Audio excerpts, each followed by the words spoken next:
IDTV మన ఉనికి మన వాణి. ప్రముఖ టీవీ ఛానల్లో వస్తున్న సింగింగ్ షోపై గాయని ప్రవస్తి చేసిన ఆరోపణలు తెలుగు సినిమా ప్రపంచంలో సంచలనాన్ని సృష్టిస్తున్నాయి.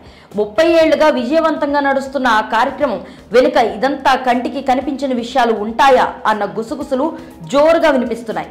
ఇంతలో ఆరోపణలు ఎదుర్కొంటున్న సింగర్ స్పందిస్తూ ప్రవస్తిపై చేస్తున్న ప్రత్యారోపణలు మరింత సంచలనంగా మారుతున్నాయి. ఈ వివాదం ఇంకెన్ని మలుపులు తిరుగుతుందో అన్న ఆందోళన తెలుగు గాయని గాయకుల్లో వ్యక్తమవుతుంది.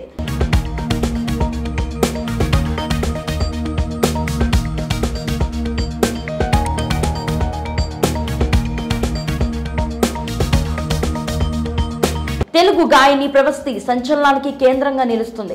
తాను సంగీత ప్రపంచాన్ని వదిలేయాలని నిర్ణయించుకున్నాకే ఈ విషయాలు చెప్తున్నా అంటూ రీసెంట్ గా ఆమె బయటపెట్టిన కొన్ని వివాదాస్పద అంశాలు తెలుగు సినీ సంగీత రంగాన్ని షేక్ చేస్తున్నాయి. ఓ ప్రముఖ ఛానల్లో నిర్వహించే సింగింగ్ రియాలిటీ షోకు సంబంధించిన వ్యవహారంపై ఆమె కంటికి కనబడిన విషయాలంటూ చెప్పిన ముచ్చట్లు తీవ్ర వివాదంగా మారుతున్నాయి. తన్ను ఆ షో నుంచి కావాలని ఎలిమినేట్ చేశారని, గాయని సునీతకు తానంటే ఇష్టం లేదని ప్రవస్తి ఆరోపించింది.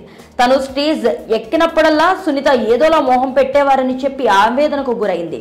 అంతేకాదు ఆ సింగింగ్ షో నిర్వహించే వాళ్ళు కూడా తన్ను బాడీ షేమింగ్ చేశారని, ఎక్స్పోజింగ్ చేయాలని చెప్పేవారని తెలియజేస్తూ ప్రవస్తి తీవ్ర ఆవేదనకు గురైంది. మరో సంచలన విషయం ఏంటంటే ఈ షోలో ఓడిన వాళ్లను తాను చాకిరీ చేయించుకునే టీంలో పెట్టుకుంటానంటూ ప్రముఖ సంగీత దర్శకుడు కీరవాణి వ్యాఖ్యానించినట్లుగా మరో బాంబు పేల్చింది ప్రవస్తి. మరో జడ్జి అయిన పాటల రచయిత చంద్రబోస్ వైఖరిని ఆమె తప్పుపట్టింది.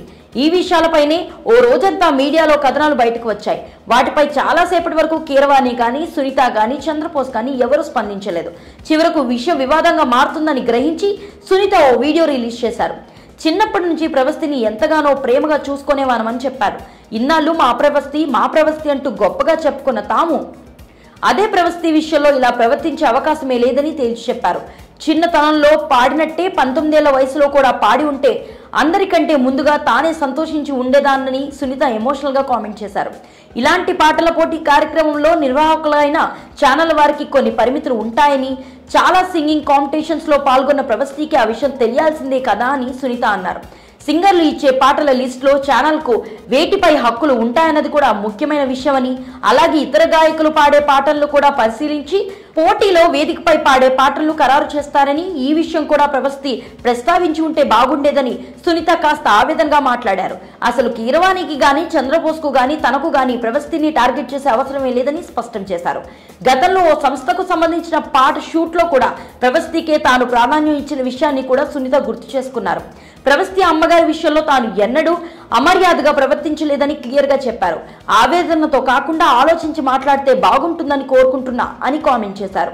సునీత మాత్రమే కాదు మరో గాయని లిప్సిక కూడా ప్రవస్తి కామెంట్లపై రియాక్ట్ అయ్యారు.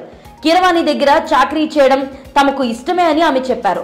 చాకరీ అంటే ఏదో విషయం కాదని, మ్యూజిక్ నోట్స్ రాయడం అలాగే ప్రాక్టీస్ చేయడమే ఆయన దగ్గర చాకరీ అని స్పష్టం చేశారు. అలాంటి కీరవాణి దగ్గర మెప్పు పొందేందుకు తాను 5 సంవత్సరాలు ఎదురు చూశానని, అదంతా తన ఇష్ట ప్రకారమే చేశానని కూడా వివరించారు. ప్రవస్తి తన బాధను వ్యక్తం చేస్తే దానికి రకరకాల వివరణలు అల్లుతూ మీడియా సంస్థలు ఇలా ప్రచారం చేయడం కూడా సరికాదని ప్రవస్తి ఆవేదన వ్యక్తం చేశారు. ఈ విషయంలో మీరు ఏమని అనుకుంటున్నారు? ప్రవస్తి చెప్పిన దాంట్లో అంతా నిజమే ఉందని భావిస్తున్నారా, లేదంటే ప్రవస్తి తప్పుగా అర్థం చేసుకుని ఆవేదనతో మాట్లాడిందని అనుకుంటున్నారా? మీ స్పందనను కామెంట్ సెక్షన్ లో తెలియజేయండి. స్టోరీ లైక్ చేసి షేర్ చేయండి.